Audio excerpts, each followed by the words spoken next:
Right now, at this exact moment, the Pentagon is confirming what everyone feared, but nobody wanted to believe.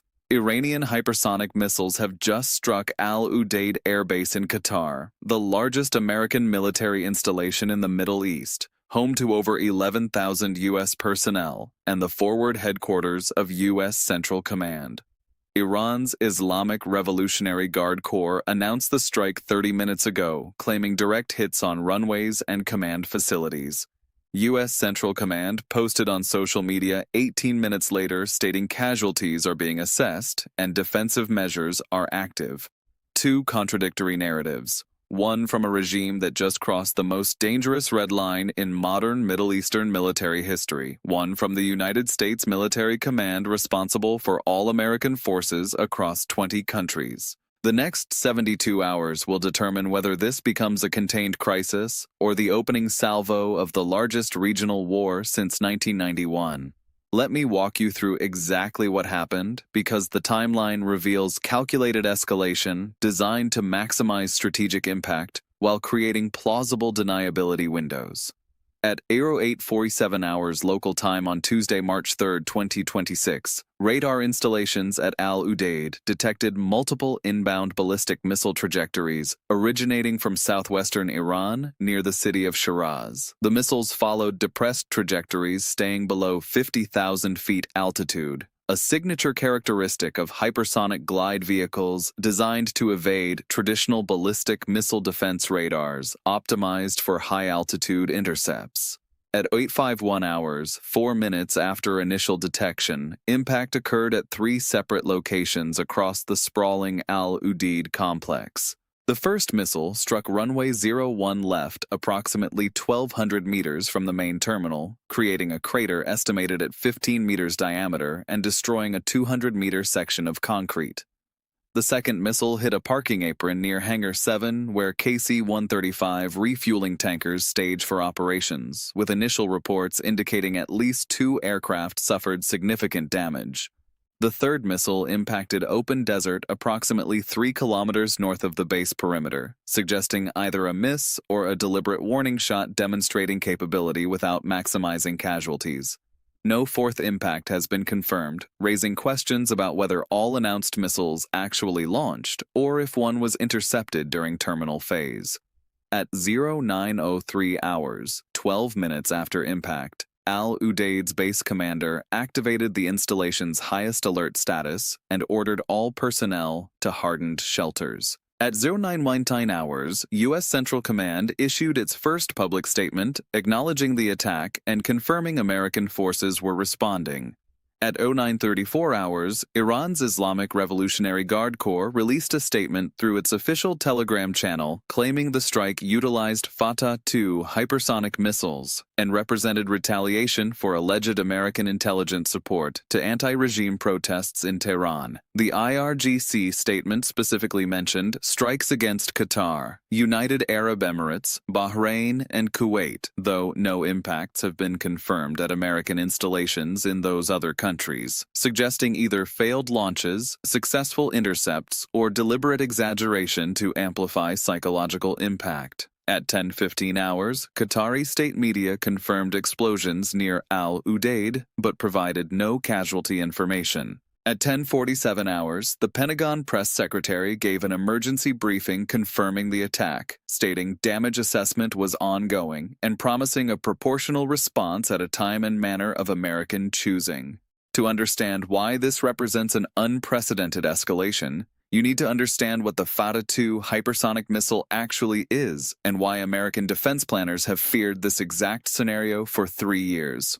The Fatah-2 is not an upgraded Shahab or Sejil ballistic missile. This is Iran's first operational hypersonic glide vehicle combining a 2-stage solid-fuel rocket booster with a maneuverable re-entry vehicle capable of sustained speeds exceeding Mach 5 during terminal approach. The missile's range extends to 1,400 kilometers, enough to strike any American installation from Kuwait to Oman from launch sites deep inside Iranian territory.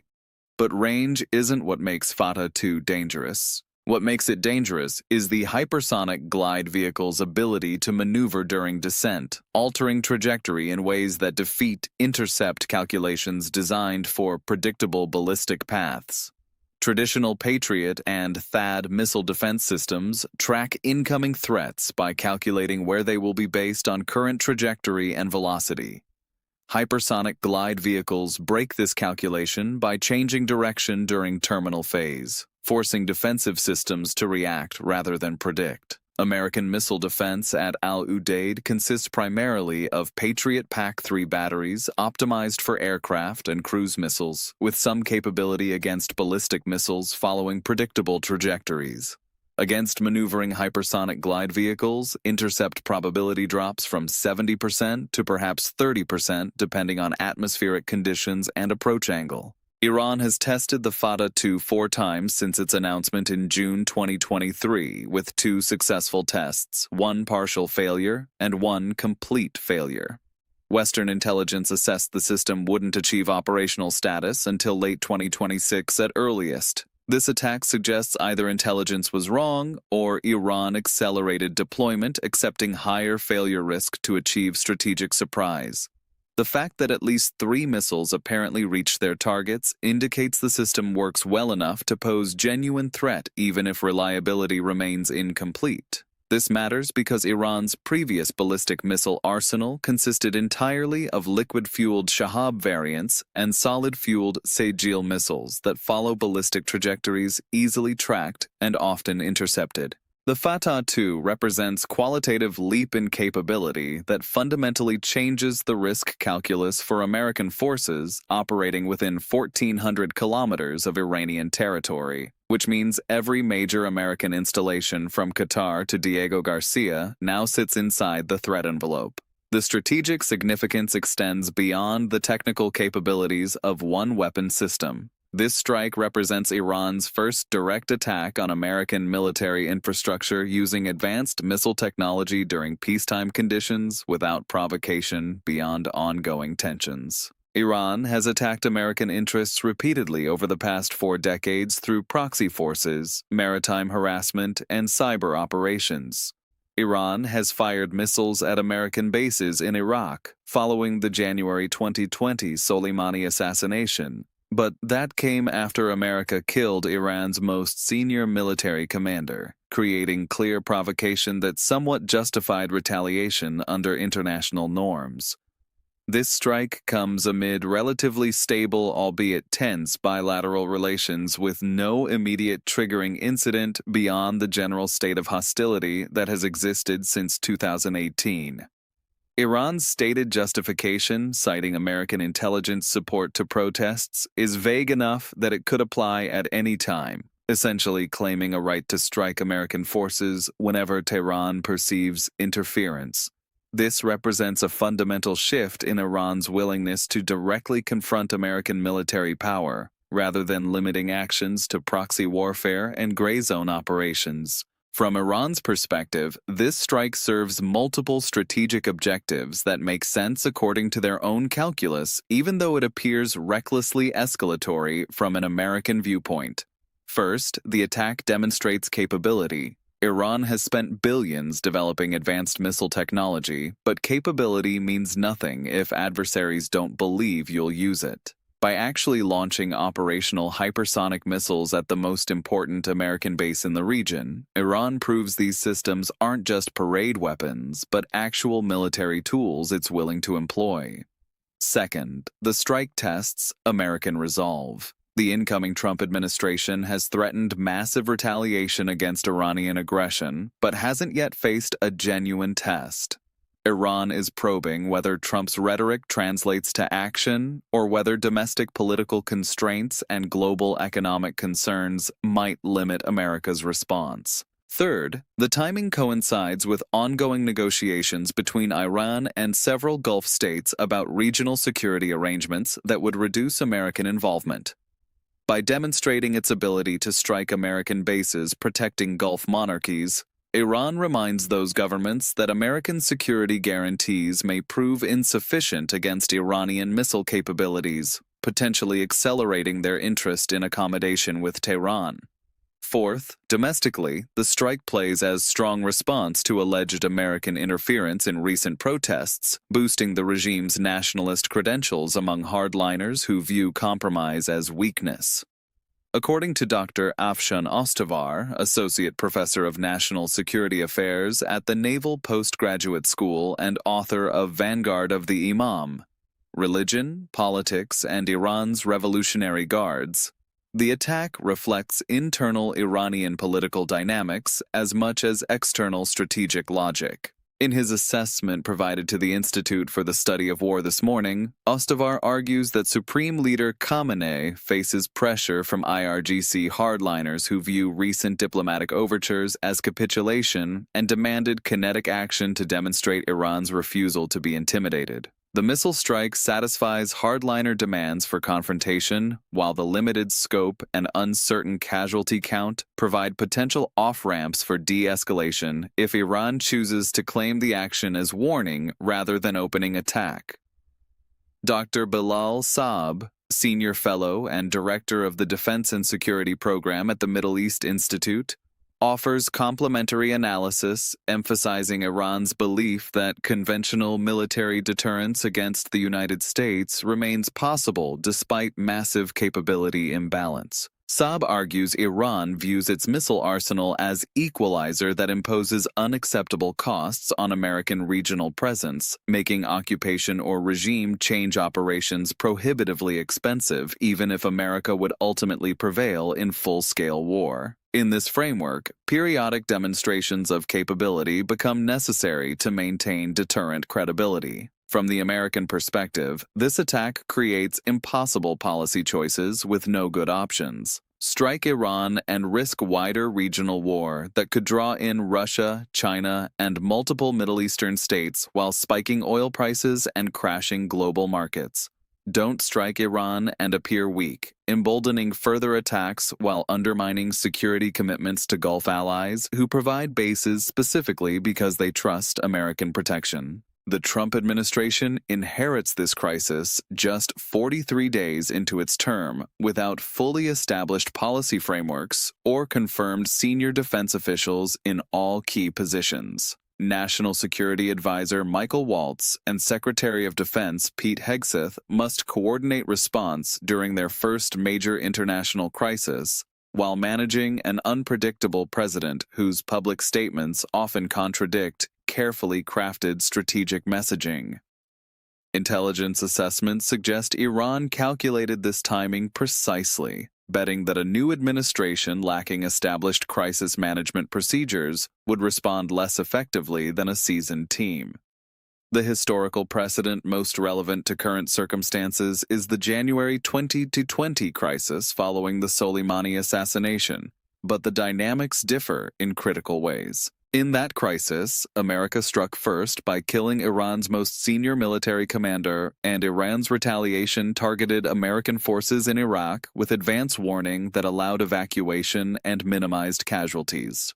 Both sides could claim victory to domestic audiences while de-escalating from the brink of war. In this crisis, Iran struck first without warning at American forces in a third country, and casualties remain unknown but potentially significant. The lack of clear American provocation makes retaliation harder to justify internationally, while domestic political pressure for strong response will be intense. Trump specifically campaigned on projecting strength and defeating adversaries, making restraint politically costly. Yet the economic and military risks of major retaliation are enormous at a moment when Trump has promised to focus on domestic renewal rather than foreign entanglements. There are 3 scenarios that could unfold in the next 72 to 96 hours based on current information and historical patterns. Scenario 1 involves diplomatic de-escalation through back-channel negotiations.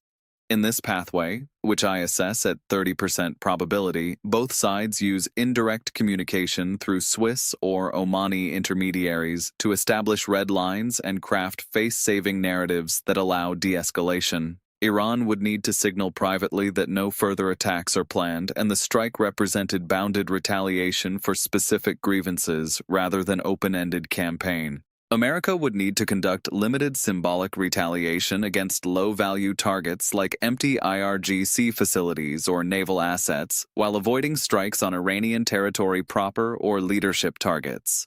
Both sides would frame outcomes as strategic victory through careful messaging. Iran would claim it demonstrated capability, and America backed down. America would claim its response was proportional and deterred further escalation. For this scenario to materialize, several conditions must hold. Casualties at Al Udeid must remain limited, probably under 10 killed. No additional Iranian attacks can occur in the next 48 hours. Trump must resist pressure from advisors advocating massive retaliation. Regional allies, particularly Israel, must not conduct independent strikes that complicate de-escalation. Oil markets must stabilize, suggesting business confidence in crisis containment. Scenario 2 involves controlled military escalation, where both sides conduct limited strikes, demonstrating resolve without triggering all-out war. I assess this scenario at 45% probability, making it the most likely trajectory. In this pathway, America conducts precision strikes against Iranian missile production facilities, IRGC command centers, and potentially the launch sites used for the Al Udeid attack. The strikes would be carefully calibrated to inflict meaningful damage without causing mass civilian casualties or striking regime leadership directly. Iran would respond with additional missile strikes against American bases or allied targets, perhaps targeting the 5th Fleet headquarters in Bahrain or Patriot batteries in Saudi Arabia. Both sides would conduct several exchange rounds over 1 to 2 weeks before exhaustion, international pressure, or economic consequences force cessation. The escalation would remain controlled through unspoken rules both sides observe. No strikes on capital cities, no targeting of senior political leadership, no use of weapons of mass destruction, no attacks on global energy infrastructure beyond Persian Gulf maritime harassment, no activation of proxy forces for mass casualty terrorism. These implicit boundaries would allow military confrontation while avoiding points of no return that trigger total war. For this scenario to unfold sustainably, American casualties at Al Udeid must exceed 10 but remain under 50 killed, enough to demand strong response without creating overwhelming pressure for regime change. Regional allies must coordinate actions with Washington rather than freelancing. Russia and China must remain neutral rather than providing Iran military assistance. Oil prices must stay below $95 per barrel, preventing global recession that forces immediate ceasefire. Scenario 3 represents catastrophic escalation, where miscalculation, accidents, or deliberate choices spiral into regional war with global implications. I assess this nightmare scenario at 25% probability, unlikely but frighteningly possible, given the volatility of current circumstances.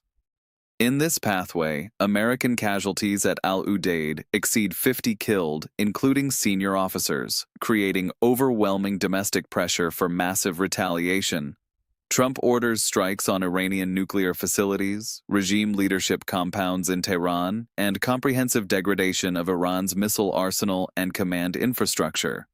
Iran interprets this as regime change operation and responds with everything available, including closing the Strait of Hormuz through mine warfare and anti-ship missiles, activating Hezbollah to launch thousands of rockets at Israel, and potentially conducting terrorism attacks against American interests globally. Israel launches its own comprehensive strikes against Iranian nuclear facilities and Hezbollah positions in Lebanon and Syria. Oil prices spike above $120 per barrel as tanker traffic through Hormuz ceases and global markets price an extended conflict. Russia and China provide Iran with intelligence support and potentially advanced weapons systems while blocking UN Security Council intervention. American forces conduct major air campaign against Iranian military infrastructure while deploying ground forces to secure Strait of Hormuz and protect Gulf allies. Iran's ballistic missile inventory launches sustained attacks against American bases, Israeli cities, and Saudi energy infrastructure. Within 2 weeks, hundreds of Americans are dead, thousands of Israelis are dead, regional economies are collapsing, and the global economy is entering recession. Neither side can achieve decisive military victory without unacceptable escalation to nuclear weapons or direct confrontation with Russian and Chinese forces, leaving the conflict in grinding stalemate that lasts months or years. Watch for 5 critical signals in the next 48 to 72 hours that will reveal which trajectory is materializing. First, casualty announcements from Al Udeid. If the Pentagon confirms fewer than 10 killed, de-escalation remains possible. If casualties exceed 25 killed, massive retaliation becomes politically unavoidable. Second, Iranian military movements. If satellite imagery shows Iranian mobile missile launchers dispersing from known garrisons and command centers evacuating, Iran is preparing for American counterstrikes, indicating expectation of Scenario 2 or 3. If launchers remain in garrison, Iran may believe Scenario 1 de-escalation is likely. Third, American carrier movements. The USS Theodore Roosevelt is currently in the Arabian Sea. If it enters the Persian Gulf itself rather than remaining outside the Strait of Hormuz, this signals offensive posture preparation. If it maintains distance, America may be prioritizing de-escalation space. Fourth, diplomatic communications.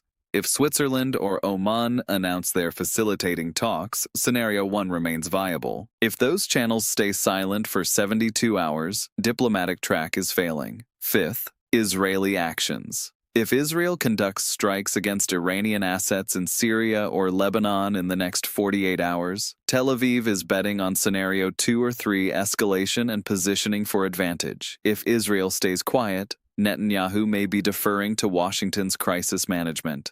The situation as it stands at this moment remains extraordinarily dangerous with trajectory undetermined. Iran has crossed a threshold that cannot be uncrossed. America cannot ignore a direct missile attack on its largest regional base without fundamentally undermining deterrence and alliance credibility.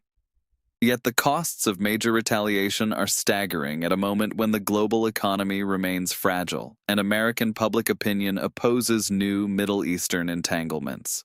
The next decisions made in Washington, Tehran, Jerusalem, and Doha will determine whether this becomes a contained crisis that de-escalates over days, a controlled confrontation that burns for weeks, or a catastrophic war that reshapes the Middle East for decades. The margin for miscalculation is razor thin. The consequences of getting it wrong are almost unthinkable. I am tracking this minute by minute as information comes in from multiple sources, including U.S. Central Command statements, Iranian state media, regional correspondents, and satellite imagery providers. When casualty numbers are confirmed, when American retaliation is announced, when Iran responds to that retaliation, when allies make their moves, you will understand it here first with the analysis and context you cannot get from mainstream media soundbites. Subscribe to this channel right now and turn on all notifications because the next 72 hours will determine everything. Drop a comment and tell me what you think happens next. Do you think Trump orders immediate massive retaliation, or does he try to de-escalate? Do you think Iran will conduct additional strikes, or was this a one-time message?